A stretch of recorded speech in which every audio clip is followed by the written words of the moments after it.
this is as close as we're going to get in this building to a fireside chat. So, Chris, as you know, I always start with the tough questions. His staff always say, you've got to send us the questions, you've got to send us the questions. And I say... Don't tell them about tricks. That's right. And I say, I just haven't made them up yet, so don't worry about it. But I start with the tough ones. Last year when you were here, you noted the fact that you hadn't mowed the lawns at your place for a long while. Now, of course, we have an apology from Anna, your charming wife, who's not here. Surely she's not home mowing the lawns because you didn't. Yeah, we've got grass at home. I've never mowed the lawns, and yet it's done. So I'm not sure what she bought or what we installed, but I would recommend it because it seems to cut itself, Kevin. It's incredible. And are you sure she's not home mowing it this morning? I promise you she's not, no. That's all right. So it's been a bit of a tough period, and your mum's here today. Obviously, your dad passed away, and we were at the funeral a couple of weeks ago, which was a tough time for your family. But it did give me a chance to reflect as I was listening to Sarah, your sister, give a beautiful eulogy at that funeral. And there would have been 500 to 600 people there at St Declan's, just down the road. But it's a chance to reflect that obviously you were brought up in a household where social justice was extremely important. Your father, very successful in his career in education. Your mum, very successful solicitor. But social justice is important. Is that one of the reasons you've always been such a fantastic supporter of the work of the Salvation Army in the local community? Well, thanks, Kevin. Yeah, we had a wonderful farewell from my dad a couple of weeks ago, and you know, we missed him. Obviously, I think he was at this breakfast this time last year. So, then thanks for acknowledging it. Yeah, I think that my association with the Salvos is a real practical one as the local member for Cogra, and that is that it always seems to happen at 5 o'clock on a Friday afternoon, but you'll often have people come into the office in desperate situation who need help immediately. They can't wait to fill in forms or go through a bureaucratic process and be seen in a couple of weeks. They just need help straight away. So Cherie and the team at Salvos in Hurstville became really important partners with my local electorate office for people who are in desperate situations. They might be living in their cars, they might be in extreme situations fleeing a violent, unsafe household. And the thing I love about the Salvos is there's never judgment. In fact, they put an enormous amount of effort and energy into, you know, love and acceptance that people who never thought they'd have to knock on the door of a charity need help, because everybody needs help at different points. So I love the ethos. The people that work in it devote their professional lives to others, and yeah, it just gives you hope when you're around. So it's been a real privilege to know them. Yeah, and say that, and your certainly support of them is very much appreciated as well. So, just following the family theme, I suppose, I had the privilege of being at your wedding down there at St Pat's, Churchill, many years ago. I'm sure because Francis was invited and I was just the plus one, but anyway, that's understandable. But, and, you know, it always strikes me when I see people talk about domestic violence, how, you know, we all attend weddings and there's such beautiful occasions, and then suddenly whatever happens, I don't know, it's too difficult to understand, but it's been an issue that you've obviously been dealing with for a long time, but it's really been to the forefront of people's attentions in recent weeks and months. How do you, as Premier, try to address what is such a very sad and difficult issue within the broader community, something that, you know, obviously you personally cannot have any control over, but in terms of the government, how do you deal with that? Well, the scale of it is massive. I'd love to be able to say it's an isolated incident here or there, and there are certainly shocking examples of it in the media, particularly in the last 48 hours in the Northern Rivers in Lismore, where there was a terrible, and there's no other way of saying it, there was an evil case in Lismore. So the truth is, though, that the scale of it is huge. There's 30,000 people a year are charged with domestic and family violence offences every 12 months. and there's 100,000 individual charges. And we have to do more. Victoria in particular has a declining rate of the prevalence of domestic and family violence, and in New South Wales it's increasing. And no one I think would expect us to create a system that's going to capture all violent offences. There are just terrible people out there that will commit horrible acts, but we can do better than we currently are. So we've made a decision to introduce legislation to reverse bail for those facing serious domestic and family violence charges. Prosecutors will need to take into consideration the views of the victim survivor. There's red flags with behaviour. I mean, a major change to the legal system across all different varieties of domestic and family violence offences. But we've also invested heavily in women's refuges and early intervention programs, because we can do and spend enormous amounts of money to make legislative change, and I do believe that those changes will save lives, but there has to be a cultural change as well. And Victoria's done better than New South Wales in putting money into programs to speak about particularly young men. What are the warning signals? What is the commonality between those that commit shocking crimes on their family members? And how do we make a real impact so that we can reduce the incidence of domestic and family violence? Second part of it, having spoken to the Salvos this morning, is housing. And we are one of the most expensive cities in the world. Just to put this in perspective, the average house in Sydney costs $1.5 million. The average house in Melbourne costs $1 million. And the difference between those two is massive, obviously 50%. So those cities are roughly the same size, and money just doesn't go as far in Sydney. So there are many examples across the city of women in particular who are staying in unsafe, violent households because they don't have a choice. So we have to do more on housing. And I'm the first to admit my government's got to pick up its act and do more on all of these different levels so that we can make a real impact on the rate and the incidence of domestic violence in the community. I'm proud to say, actually, obviously I'm a director here at the club, and this club has just actually, not just a couple of years ago, bought a block of units, which I obviously won't say where, which has got 14 units, and they're actually they've been given to a service that provides support for domestic victims of domestic violence, and they put families into those facilities. And as I say, I know the Salvation Army does some wonderful work there, and Ashvini here sitting in the front, she works for St Vincent de Paul, who also do similar stuff, and I suppose it's a case of putting all those services together to address the problem, which is a great segue into housing. You've obviously been very much to the forefront, and you've just touched on it there, about trying to provide additional housing communities, and one of the areas is obviously essential workers, and those workers being able to live close to the communities in which they work. I suppose you want to expand that a little? Yeah, I mean, the cost of living crisis is massive. It's impacting everybody. When I was younger, 20 years ago, the question my friends and my family would ask each other is, would we ever be able to afford to buy a place in Sydney? The current generation asks each other, will they ever be able to afford to rent a place? And a city where young people can't afford to rent a place is a city without a future. Now, that has a massive impact on intergenerational equity. It has a huge impact on the economy as well. You won't speak to a small business, government department, the local police, the local school who says we cannot get young people to join our community. It has a massive impact on the social scene. Where are the dads or the mums who are prepared to take on the role of coaching netball or soccer or rugby league? So we have to make a bigger dent on housing in particular, and I'm seeing it with the New South Wales budget. When you've got rents or house prices increasing by double digits year on year on year, doesn't matter how much you outlay in wages, if they can't pay the rent and they can't pay the mortgage, they're going to up and leave for other jurisdictions around the country.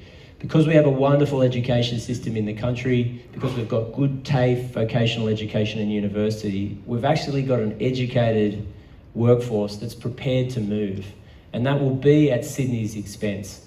So we've taken tough decisions. We've been working really well with Sam here in Georges River about getting some common sense changes to density levels, not everywhere, not in every street, but just around public transport, so that the next generation of young Australians can call this city home and write their chapter in the history of Sydney. And if this gets out of hand, then you do end up with a situation like some of the cities in Southeast Asia, like Hong Kong, or the big European capitals, where if you're not a multi-millionaire, you're locked out.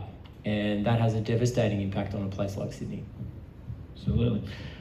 I suppose good segue into the next opportunity for a comment on this. Yesterday, you announced a major decision to make sure that the lights stay on in New South Wales going forward.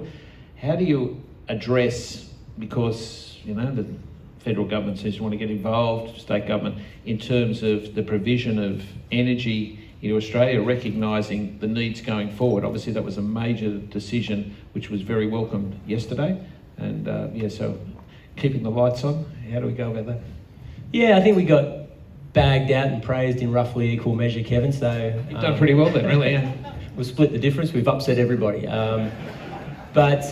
Look, we're very practical. I like to think we're a very practical government. We get the information in, we get the data. We don't try and put some political lens over it. We just make a decision that we think is in the best interest of the state. And I couldn't run the risk, particularly with every other element of the basket of goods that households have to pay going through the roof, that energy bills would rapidly spike, or it would disrupt manufacturing in particular. So we made the decision about Eraring. It's for a limited time. We split the difference on the downside if we have to put money into the company to keep it operating, and we take some of the profit if coal prices remain high and energy prices remain high. Not a decision we want to make, but we're just going to be practical about these things. And that seems to be the theme of your government, obviously elected now 14 months ago, and where'd that time go? And as I say, your hair's still the same colour, so that's a promising start. I always tell Frances I didn't have a grey hair when I got married, so there you go. Nothing to do with her, it was the 6 kids. But in terms of all those things that go into the pressures on budgets and whatever, what do you see as also some of the other big challenges that you need to face as Premier and your government needs to face, maintaining what, as you've said, practical solutions for problems going forward? Well, look, I'm worried about inflation. Nationally, we have to deal with inflation in the shortest period of time as possible. At the moment, households are dealing with both things, inflation and high interest rates, and we don't want to get to a situation where we've got the terrible situation we had around the world in the 70s. So we're at a crucial point, at a hinge point, and it's up to state governments as well to look at not unnecessarily stimulating the economy, adding to the inflation burden, and therefore pushing up interest rates even more. So that's what we're taking into the budget. We're trying to be sensible about this. We're at a sensitive point in the economic cycle. But I'm aware that because of the rapid increase in the costs for household goods and rents, which have gone up 20% last year, as well as mortgages and interest rates, there's no real capacity for households to pay anymore. So we've got to be careful, and we're very, very cognizant of not adding to the burden for households in the state. And the impact on charities like the Salvation Army. You are seeing, in many instances, for the first time in their lives, people go and ask for help. And there shouldn't be a shame associated with that, because more often than not, you're talking about parents that are providing for their kids and they just need a hand and they just need help. But that's the scale of the problem that we're facing. We are talking about people who are gainfully employed, never been unemployed, in some cases well educated, who need help from charities for the first time. they can't work any harder. It's not as if they can put in a few more hours at the office. There's no more time that they can devote to raising more money for their household. So it's a perilous point at the moment, Kevin, and I think, you know, it's been a tough few years. Love to see inflation come back down to trend, have the Reserve Bank come in and make a change when it comes to interest rates and take the pressure off the community right now, because it's extreme. You touched there about, you know, families and children, all that. You've obviously got a young family yourself. The boys are still at school. How do you deal with your job as obviously, you know, the leader of the state and all the impacts that come into that? And I'm sure there's plenty of nights that you don't necessarily sleep well because you're thinking about what the press are going to ask you the next day and trying to take all that data and work out how to recycle it the next day. But how do you then cope with, you know, being a father and a husband yourself? We try and palm the kids off to mum as much as we can. No, we're a lot of support and really tight family, really close family. So we all lean on each other, which we all live close to each other. So we're in Cogra, mum's in Penshurst, my sister's in Mortar, my brother's in Como. Lots of cousins and uncles and a lot of people in this room would have played football and cricket with one or the other of my cousins over the years. So we stay pretty tight, which is a good way of doing it, and just muddle through. Personally, I gave up grog a couple of years ago and made a massive difference to my life. My wife keeps telling me to stop being an evangelist about it. No one wants to hear about it. It's no one's business.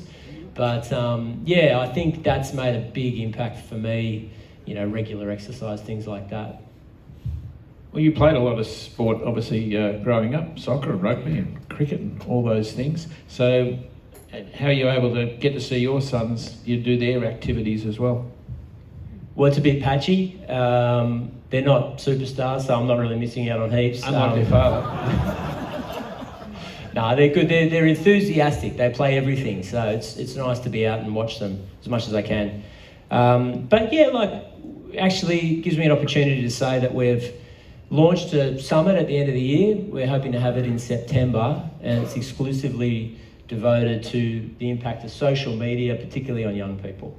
And my view is, I don't know if people in the audience disagree, I think this is a giant social experiment on young people that's completely unregulated. At the very best, it's a giant time suck of hours out of the day, and at worst, it's having a massive impact on young people's mental health, their self-image, their relationship with family members and friends, and I am deeply worried about it. So when we're not working, we try and do as much as we can in national parks or down the beach, anywhere where we can get the kids away from a device or an iPad or a phone. That's what we try and do. I'm not trying to say we're perfect parents. I mean, just yesterday the kids were fighting each other, so we gave one of them a mobile phone just to give us some peace and quiet. It's such an easy thing to do. But I think there's got to be a greater role for government regulation.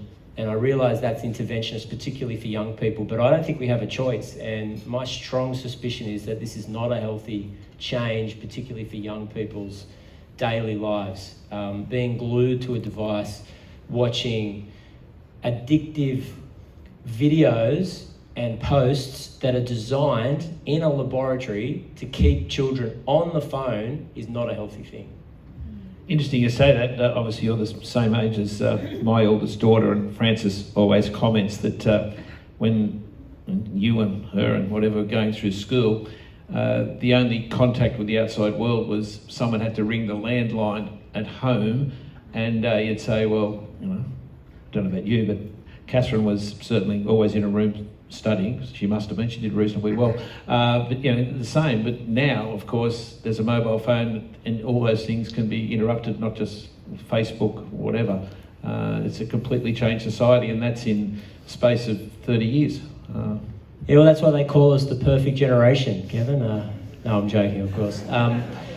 Yeah, look, I think in every iteration there's been challenges for kids. I'm not suggesting otherwise, but you're right. There's never been a situation where access to this technology is so ubiquitous and kind of demanded of young people. And I've got a lot of sympathy for parents who say, I would love to take the phone away and switch off all social media, but my kids tell me that I'll be a social pariah if I do.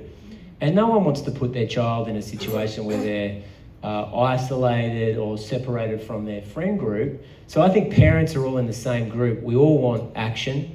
We're prepared to make changes, and we're going to get experts from around the world and around Australia in the same room so that we can get the facts on the table, work out whatever changes to legislation or reform that we need to pursue, and at the very least, provide parents with the information that they need. And I'll give you a statistic, and I don't raise this lightly, and I don't want to bring the room down, but it's really important. The incidence of young girls taking their lives between the ages of 14 and 25 have doubled since 2010 and tripled for those under 14. So this is having a major impact, particularly on young girls and young women. And it coincides, that rapid increase in statistics almost to the day coincides with mass acceptance of Facebook and social media, almost to the day. Now, these social media companies will say there's no connection between the two. I would say don't believe them, because the evidence around the world and in Australia is absolute.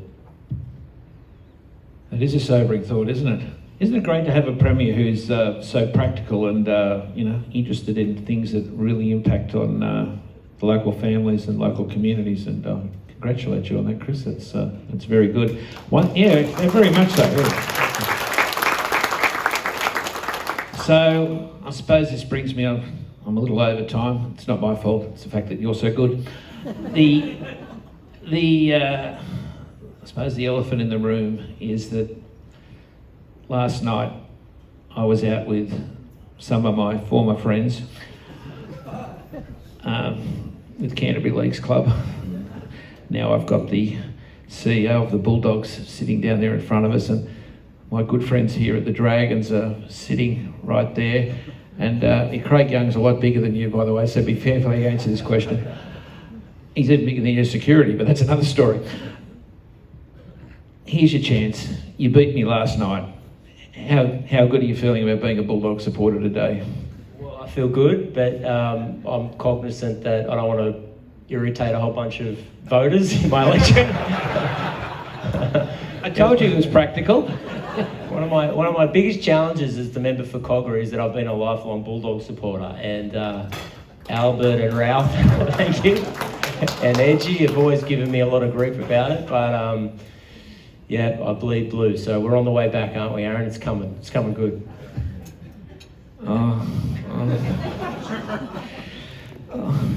Anyway, I'm giving you your chance, so that's all right. Speaking of bleeding blue, how are we going to go in the State of Origin? It's Wednesday week, 5th of June, there at ACOR.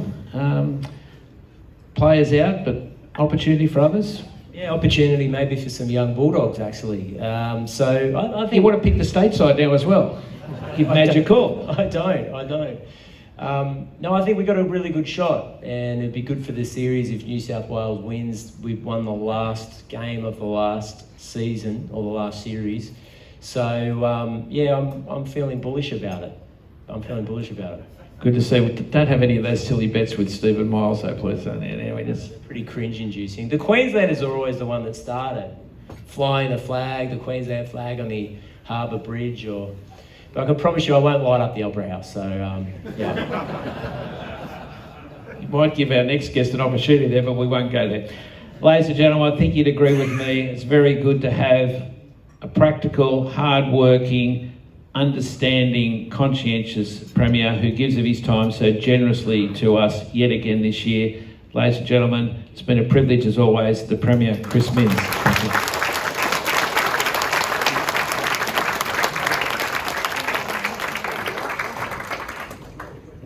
And now we just